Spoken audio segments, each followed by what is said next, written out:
Hey, everyone. Welcome in. It is a Friday edition post-draft day one. Day one on Thursday, day two today.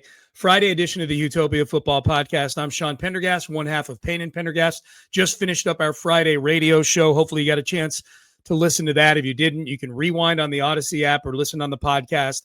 I'm going to share a condensed version of some of my thoughts on the draft yesterday and then what the Texans are doing tonight here on this episode of the podcast. So before we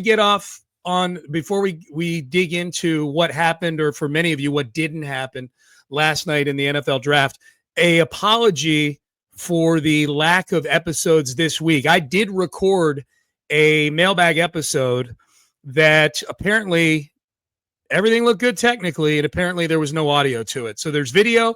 If you're a lip reader, let me know, and I can send you the video, and you can read lips and see what I had to say about all your mailbag questions. So my apologies. Did an episode. The audio wasn't there. And so that, obviously I didn't have time to do a follow-up and do the same episode over again. What I will say, if you're watching this on YouTube, I'm doing this in the studios here at Sports Radio 610. I wanted to make sure to get this episode out as quickly as possible so that you guys at least have today to internalize some of my thoughts and get some of my predictions for what might happen tonight and over the weekend before it gets obsoleted at 6 p.m. today when the draft starts. So apologies for that. If you send in a mailbag question, and by the way, if you want to send in a mailbag question, HOU mailbag@gmail.com. You can see that at the bottom of the screen there. If you sent me a question that I used that isn't time sensitive, in other words, one that doesn't get obsoleted because the draft has now taken place, then I will make sure to mix it into what will be a jumbo mailbag this week. It'll be basically double the size mailbag. So I want to make it up to you guys for sure. Appreciate you guys sticking with me. And so we've got that. I'll have an episode once the draft is over this weekend on Saturday. Quick reminder for coverage of the draft, Sports Radio 610 tonight on Friday. And then if you're listening to this, you can listen on Saturday. I'll be covering the first 3 hours of the Saturday portion of the draft, day 3, which as of right now, the Texans don't have a pick in what will probably be that 3 hours. They don't have a 4th-round pick. They don't have a 5th-round pick. Nick Caserio made a move yesterday before the draft started that got them some extra 6th and 7th-round draft capital. But they've got no 4th nor a 5th-round pick as of right now. Now, I think that will change, and that leads us into what happened last night. So I guess my first thing would be condolences if you were at the draft party last night. You endured crowds and standing around, and albeit fun standing around. There is alcohol out there. But I know there were rainstorms as well, that people were running for cover, only to have the 25th pick traded into Friday, traded for the 34th overall pick. I know that got people very upset that were at the draft party. I know that in general, people even who weren't at the draft party are upset that the Texans traded out of that spot, that several players flew off the board, some right in front of them, and that the Texans weren't able to make a deal to secure those players. I would estimate that the ratio of people who were down on what happened yesterday versus people, and I fall into this camp, I'm cool with what happened yesterday. I wanted Matthew Golden really badly. I'm upset that they didn't get Matthew Golden, the wide receiver out of Texas. But I'm not upset at Nick or the front office for it. I think that if they liked him, they were trying to get him. They just couldn't consummate a trade. So I think it's probably 75-25 is just my general, smell test ballpark on people who are upset. And I understand that. I think if I had to guess, and I hate when people do this to me, like, hey, Sean, I hear what you're thinking. This is why you're thinking it. I don't need people to tell me why I'm thinking something, but I am going to psychoanalyze a little bit. And I do think if you look at the trade itself is fine. Moving back 9 spots from 25 to 34 is fine if you're getting a 3rd this year and a 3rd next year. The math works. The math actually favors the Texans. And when I say the math, I'm talking about the Jimmy Johnson trade value chart. They got the value of every pick in the draft. And I know Nick uses charts like that. He's told me that before. He's told Seth and I that before on our show. I think every GM has their own version that they use. There's several different versions. But the versions that I saw used to evaluate this trade on places like The Athletic and Texans Cap and things like that all said this was a good trade. So I'm fine with that. And I had said, I warned you guys. I had said several times on Sports Radio 610 over the last couple of weeks, if you listen, you know this, that my eye on the draft up to 25 until the Texans were picking was going to be on the quarterbacks, because I felt like if Shedeur Sanders started to slide, and especially if the quarterbacks made it past 21 Steelers, like that's the sort of the last stop on the quarterback express there. The expressway was if they didn't take a quarterback, and they didn't, they took Derek Harmon, the defensive tackle out of Oregon. Then if you've got Jackson Dart, Shedeur Sanders, Jalen Milroe, they're all on the board. Man, the Texans are sitting in a primo spot to move back in the draft. Like that's where you start to put a for sale sign out in front of your 25th overall pick and start to take some phone calls. Now, my guess is they had taken phone calls, and it sounds like from Nick, they had some of these trades like lined up. If I know Nick, he had talked to Joe Shane and said, look, we might be looking to trade back. If you were looking to move into the first round to get a quarterback, that's who they ended up trading with, what would the deal look like? So they do all kinds of advanced work on this stuff. I'm fine with the trade. I actually, once Matthew Golden and Donovan Jackson went off the board, the 2 picks before the Texans, then I turned to my wife and I said, just trade out. Just bail out, move back. Don't move back too far, but move back to a spot where you can kind of control things on day 2.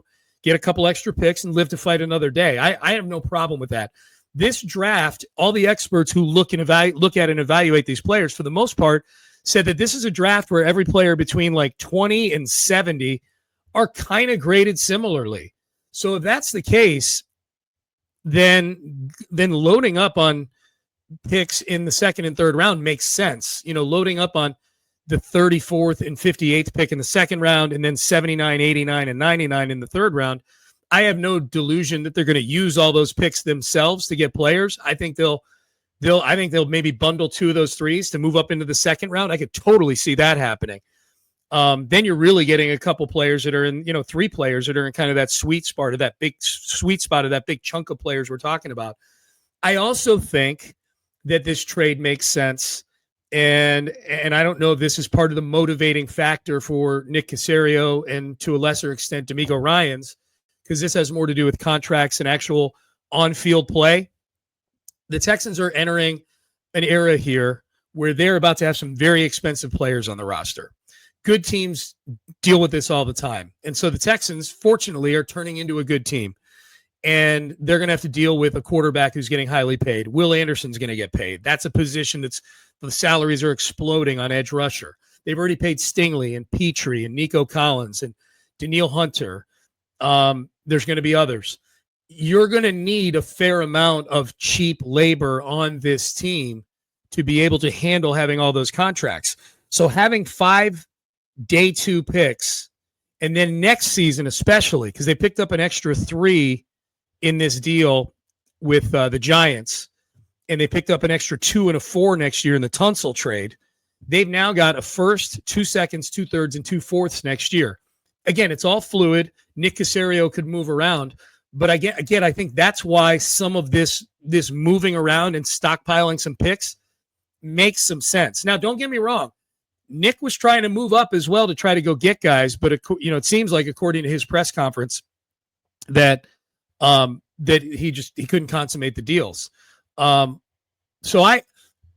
my issue would be if I felt like the team didn't have a sense of urgency in moving to go get guys. I feel there was plenty of sense of urgency. Now, I know there's a lot of you out there that feel like all the offensive linemen we liked and heard you and Seth talking about, they're all gone now. And they kind of are. I mean, there were a lot of offensive linemen that went in the first round of this draft. So that is definitely the case, and so is that, would that have been the prudent thing to do, to, instead of stockpiling draft capital to get all these swings and get cheap labor on the roster, would it have made more sense to go up and get an offensive lineman that at least feels like more of a sure thing than the guys they're going to be picking today? Maybe so. It was a big kick in the junk when Tyler Booker went off the board at 12.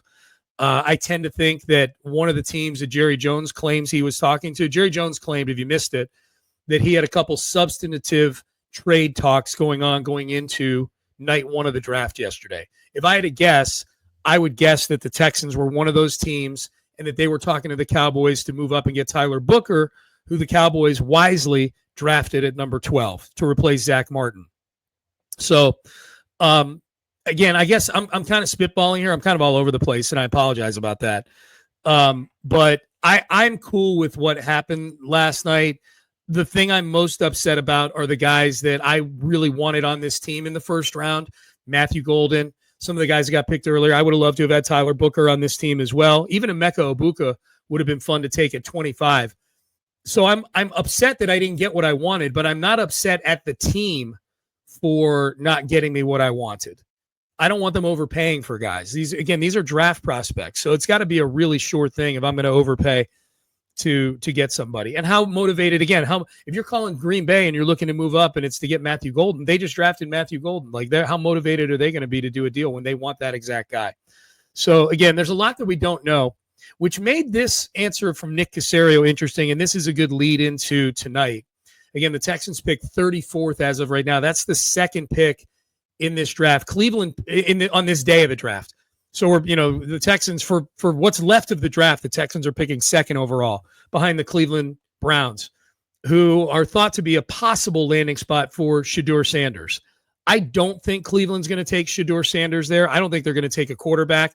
I think based on what they did in trading up or trading down and getting all that extra draft capital from the Jags in that flip-flop of the second and fifth pick, the Travis Hunter trade, I'll call it, Cleveland seems to be a team that's loading up. There's a better chance that they're fielding calls for teams that may want Shedeur Sanders and they move out of there, and then they live to fight another day with what's a much better quarterback class next year. But back to the Texans, 34th overall, 58th overall, and then the 3 third-round picks. Nick Caserio said last night, he was asked by, I believe, Jonathan Alexander of the Houston Chronicle. He was asked if there were players that you were considering at 25 as opposed to the trade that they made. Are any of the players that you were considering still on the board right now? And Nick very candidly said, yeah, one of them is on the board right now. So if that 33rd pick winds up being a quarterback, because I can assure you quarterback was not the player they were considering. They weren't thinking of drafting Shedeur Sanders or Jalen Milroe at 25. If a quarterback goes there, we'll kind of get a window, and the Texans choose to pick at 34, then we'll know who that player was. I thought that was a very interesting, candid answer for Nick, and it's one that makes me think that they may be less inclined to trade out of 34 and trade back and pick up more picks with that pick. If a guy who they thought was worth the 25th overall pick, or at least worth having a conversation about, is still available at 34, I would take that guy. What gets interesting is, who is it, right? Who is it? Seth brought up a really good point on the show this morning, which is that it's a guy that they had as the 20, worth taking at 25, but they passed on him, would seem to indicate that they thought they could get him with the Giants pick, which would seem to indicate that it's one of those positions that people value players on their big board a certain way, but they know that the league-wide, that position isn't valued. I say all this to say, Seth thought it might be Travion Henderson of Ohio State, who's the top running back on the board right now in most experts' opinion. If they drafted a running back at 34 with that pick, how would people feel? I think, look, Travion Henderson's a really exciting player. He's going to come with the rubber stamp from C.J. Stroud, the endorsement of C.J. Stroud. I think there are certain positions, and I think running back is one of them, but I definitely think edge rusher, cornerback, and safety for sure, and maybe even linebacker. Honestly, if I'm probably anything on the defensive side of the ball, but especially those three, safety, corner, and edge rusher, if the Texans use the 34th pick on that, I think whatever the 75% that were feeling yesterday is going to get compounded. There's going to be a feel. I think there's a great sense of urgency that people are feeling right now to do something with the offensive line, and I think they will. And I think they're going to do it in the second round of this draft. It's not going to be a sexy name that you've heard before, but and I understand too the skepticism of the Texans and Nick Caserio and evaluations along the offensive line. I understand that. There's a reason why they've had to tear it all down. They made bad evaluations the first time around. So I understand that trepidation. I really do. I'm just excited for 5 picks tonight. Whatever it is the Texans decide to do, there's a chance they make a trade this afternoon before the draft even starts back up. So the players, here are the players that I am hoping. I've got 5 names I'm hoping they are targeting with the 34th overall pick. Jonah Savanea, or however you pronounce his name, the guard from Arizona, who's been mocked to the Texans quite a bit at 58 in some mock drafts, but I've seen him go higher than that in other mock drafts. I would be cool with them taking him there. He's an interior offensive lineman. Ariante Ursary is a tackle from Minnesota who is a very good player. If they chose to go that route, I don't know if he can bump inside and play guard. But again, those are two of the better offensive linemen that are still left on the board and that you could take with that 34th pick, or at least a pick nearby. Maybe they trade back from 34 to 40 or something like that a little bit. Maybe a team that's hungry for a quarterback needs to move up 5 or 6 spots, and you pick up an extra 4th and 5th to do that, which would be great, especially for me tomorrow doing 11 a.m. to 2 p.m. with no picks in the 4th and 5th round right now. Now, I'm doing it with John Harris, that show, and if there's anybody I can do a draft show with where we don't have any picks, it's John Harris. He's amazing. So the 2 offensive linemen, and then I've got one each at 3 more positions. These are all on the offensive side of the ball, and I did not set out to do that. I just jotted down the 5 names that move the needle the most for me, and it just so happens they're all on the offensive side of the ball. But I would say Trey Hendrickson from Ohio State, who we just talked about. Jaden Higgins, the wide receiver from Iowa State, who's kind of a Nico Collins clone, who is easily thought of to be the best receiver on the board right now. Him along with Luther Burden, but Luther Burden's got some non-swarmy elements to him that make me a little nervous. He's thought to be a guy who's good on Sundays, but maybe not so great the other 6 days, which I know some of you are saying, like, who gives a fuck about the other 6 days if he's good on Sunday? I will tell you who, D'Amico Ryans. That's who. He cares about that stuff. And then Mason Taylor, the tight end. I've probably been more kind of on a soapbox to draft a tight end than most people have. And the 2 best ones are gone, and that'll lead us into another topic here in a second. Tyler Warren going to the Indianapolis Colts at 14. But Mason Taylor, LSU, son of Jason Taylor, the Hall of Fame defensive end. I think tight end is a position of need on this team. I know they've got tight ends under contract. I don't know that any of them are good. And so being under contract is different than having good players under contract. I like Cade Stover. I think he's got some more growing to do as a player. Physically, he's fine, but he's only played tight end 3 years now in his entire life. Dalton Schultz really needs a bounce back for me to feel good about him. And then after that, it's Brevin Jordan, who can't stay healthy. Like, tight end, for a GM who says, we don't pay attention to need, we draft best available, Mason Taylor with one of these picks. But I would be, if they drafted any of these guys with the pick that they're starting off with, I'm fine with that. I'm fine with those. So those would be the 5. The AFC South, I think, is really interesting.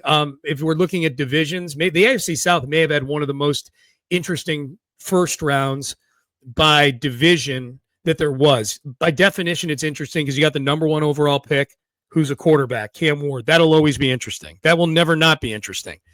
They have the team that made the biggest, most shocking move in the draft in Jacksonville, moving up 3 spots to get Travis Hunter. I don't hate the deal. I liked the Will Anderson deal 2 years ago. I think by definition, if you like the Will Anderson trade, then you should like the Travis Hunter trade. The 2 trades are very similar in terms of what was given up and the value, the value metric on all the picks and everything.